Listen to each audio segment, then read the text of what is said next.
take a listen to more of President Biden's blame game on inflation. Listen to this. Ultimately, the reason why gas prices are up is because of Russia.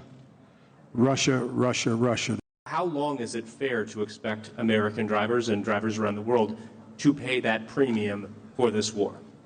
As long as it takes. So Russia cannot, in fact, defeat Ukraine and move beyond Ukraine. Russia.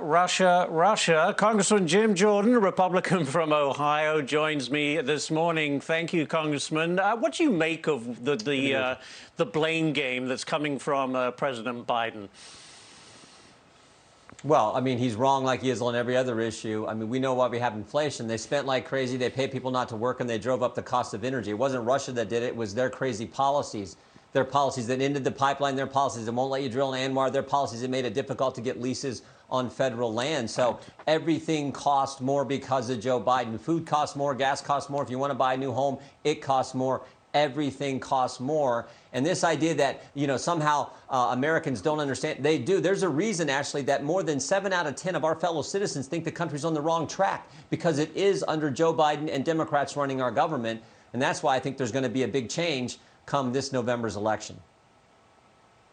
It's interesting. We hear this time and again from the president, regardless of what the polls are saying about his performance. But to come out boldly like that and say, I defy you to find Americans who think we're heading backwards, that we're not pushing the economy forward. He can't really believe that, because I'm sure a vast majority of the people in this country don't buy it.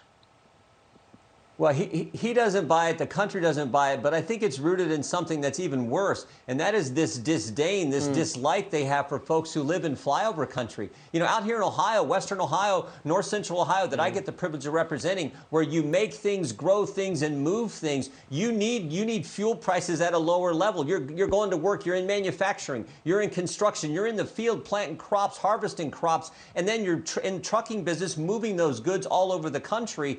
That's where it really impacts families and really impacts our economy. And these folks who live on the coast, who think they're so much smarter than us regular people, who can work remote and zoom it in. You're in trucking or manufacturing or construction. Right. You can't remote work. You got to go to work. And that's what they don't get. But the American people understand it. And again, that's why I think there's fixing to be a big change in the midterms.